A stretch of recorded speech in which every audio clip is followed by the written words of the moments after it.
Je ne pense pas qu'entrer dans une cage avec l'intention d'arracher la tête d'un mec, c'est être gentil. Si tous les Camerounais mesuraient le coup de poing, je suis sûr que je serais à peine parmi les 10 premiers.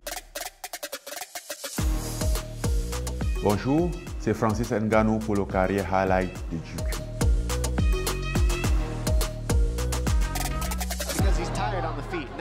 C'était ma première fois sur la scène internationale et juste à titre de rappel, ça faisait que 2 ans que je faisais du MMA, même pas de façon sérieuse. Tu vois, je me disais, je faisais du MMA parce que je kiffais, c'était un sport de combat, je me défoulais, mais j'avais jamais eu pour rêve d'aller à l'UFC, bien que les gens me disaient « Ah ouais, on pense que si tu te mets, tu vas être champion de l'UFC. » Je disais « Mais qu'est-ce que j'ai à foutre, quoi? Je vais être boxeur, c'est tout. » Du coup, j'ai un combat à l'UFC. Ok, tu arrives là et tu te rends compte que tu ne connais même pas les règles du sport. Mais tellement il y a des médias sur toi, tu n'as jamais vu tout ça et c'est tout sur toi. Moi, mon truc, c'était juste que bon, ça c'est ma première impression, c'est là où le monde entier va me voir. Il faudrait que je leur laisse quand même une bonne image de moi, tu vois. Et ça, c'était un stress. Il y a tout ce palmarès qu'on a donné sur lui, toute cette expérience, et toi, tu n'en as aucun. Tu es impressionné par tout ce qu'on te dit. À la fin, pour me rassurer, je me disais, mais mine de rien, c'est la bagarre, c'est le combat. Et quand même, je suis un homme, tu vois, je suis balèze, je suis solide, je peux tenir le coup. C'est pas possible que, voilà, je peux pas avoir peur d'un homme. Après, je regarde le mec, je dis non, je veux le combat. Quand on va mettre, on verra. Il y a eu une première amenée au sol, parce que là, j'ai lancé l'eau qui l'a saisi, il m'a amené au sol. Et je pense que c'est à partir de ce moment où j'ai eu plus confiance. Et il était au-dessus, et j'ai saisi ses 2 bras. Et là, il tirait, et je me dis, mais il rigole ou il met toute sa force? Et c'est là où je me suis dit, ah non, c'était bon. Au final, j'avais mesuré sa force, tu vois. Et je me disais, non, là, c'est bon.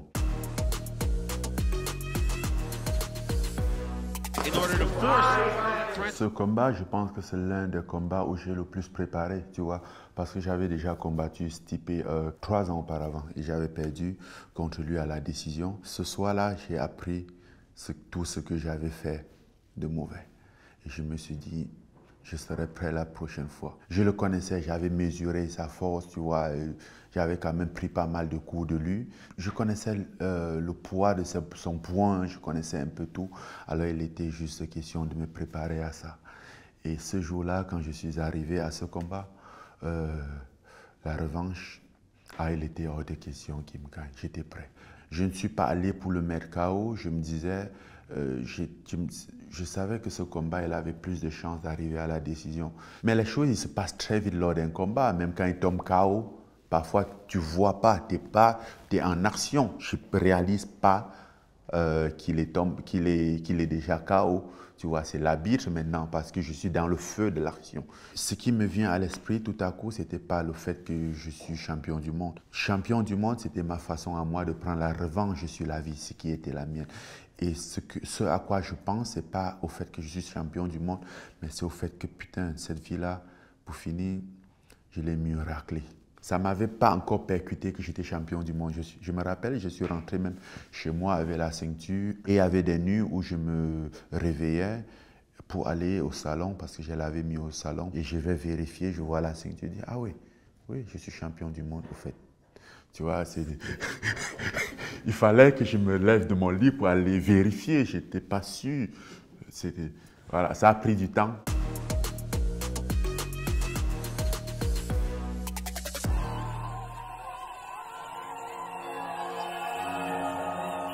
Être champion du monde, avoir la ceinture aux États-Unis et ramener cette ceinture au Cameroun, là où tout a commencé, c'est comme si c'était hier.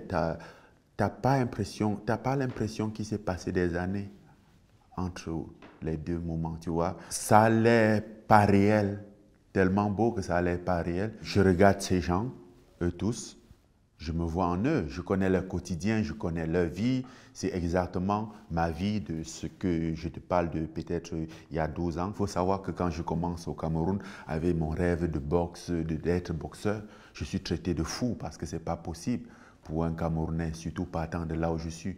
Personne ne l'a jamais fait. S'il te plaît, arrête. C'est un rêve démesuré. Contente-toi de ta réalité qui est là. Et moi, je sentais que je n'étais pas à ma place. Je ne serais jamais heureux si je restais là. Il fallait que j'entreprenne ce rêve. Même si je ne réussis pas, au moins il faudrait que j'essaye et que je donne de tous mes moyens. Et tu regardes tout ce public, ils sont tous à l'unanimité que tu as raison. Après, tu te dis, mais ça veut dire je l'ai fait au fait. Je suis parti d'ici, je fais ça, je l'ai fait. Tu vois, c'était beau.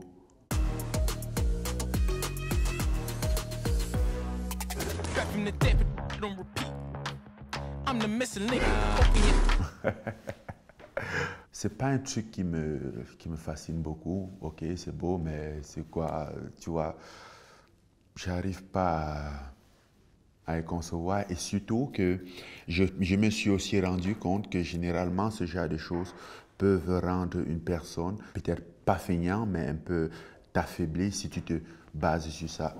Ça veut dire quoi le coup de poing le plus fort? À ma catégorie, tout le monde peut mettre tout le monde KO si tu t'entraînes bien, si tu places bien le coup de poing.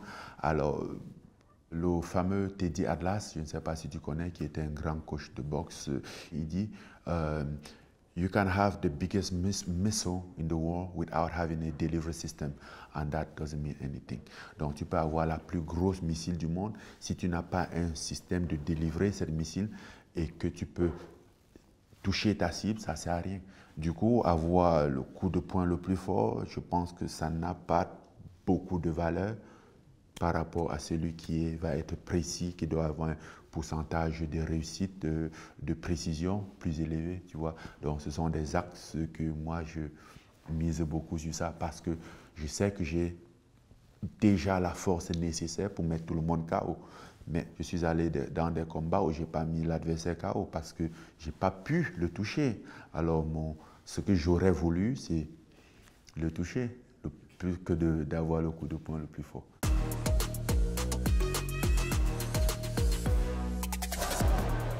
C'était mon premier combat depuis quand je suis allé m'installer aux États-Unis. Ça faisait peut-être 10 à 11 mois que je n'avais pas combattu. Donc, j'étais un peu frustré, tu vois.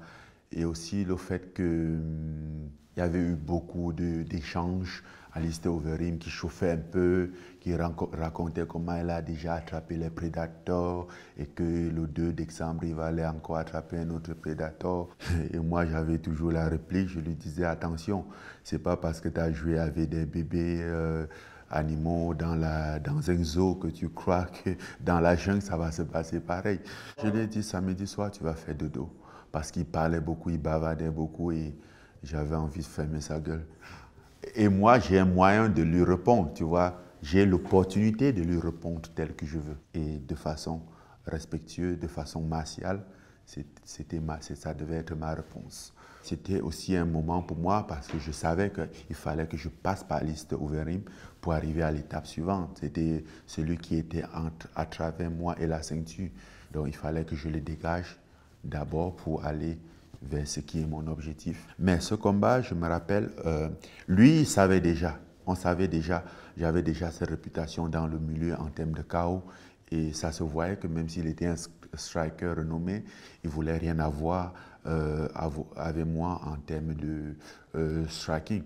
Donc, directement, quand on est entré, sa première réaction, c'était de venir me saisir en lutte. Et je pense que ce fut aussi, pour son cas, c'était aussi une grosse erreur.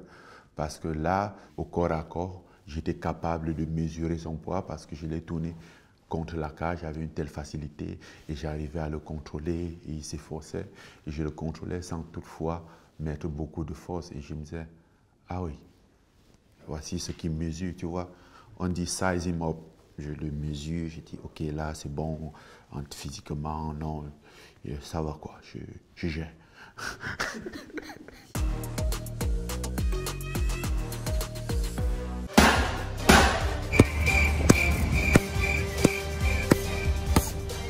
Je l'ai toujours fait depuis tout petit.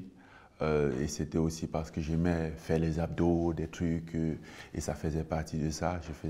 Mes petits frères devaient me boxer sur le ventre et c'était sans les gants ou sur la poitrine. C'est un travail d'abdos. Même quand tu vas dans des salles de boxe, tu vas voir, on va utiliser des medicine balls pour peut-être frapper le ventre, peut-être pas très fort, mais Ça fait travailler les abdos. Mais après, sur ces vidéos, sur la plupart de ces vidéos, j'étais en forme. C'est pas comme maintenant, tu vois.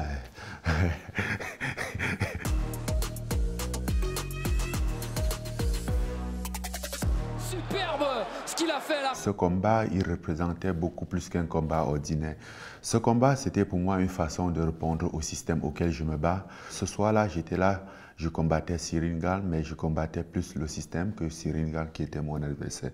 Et c'était l'UFC, je vais dire, le contrat, les façons de faire. D'ailleurs, il faut savoir que tous ces critiques, c'était juste une forme de marketing. Il fallait qu'il y ait une histoire qui engage les gens, une histoire qui soit vendue, et surtout pour les Français. Alors, c'était un peu l'histoire du gentil et le vilain. C'était ça, au fait. Ça se voit, et c'est pour celui qui voyait un peu à travers les lignes, c'était ça. Même sur toute la promotion. Quand tu regardes la promotion, oui, Francis Ngannou, il met les gens KO, et c'était tout. Et tu te dis, mais je fais plus que ça, au fait. Quand tu regardes même dans mon palmarès de victoire à l'UFC, j'ai beaucoup de soumissions. Méchant ou gentil, ça ne sert à rien. On fait le combat et on s'en tient au combat. Je ne pense pas que entrer dans une cage avec l'intention d'arracher la tête d'un mec, c'est être gentil. Nous tous, on fait ce sport, donc on n'est pas des enfants de cœur. Tu vois, quand on se retrouve là, il n'y a personne qui vient pour faire la paix. On vient tous avec des intentions vraiment de faire du mal à l'autre. Et c'est le jeu, quoi, c'est comme ça. C'était Francis Ngannou pour GQ.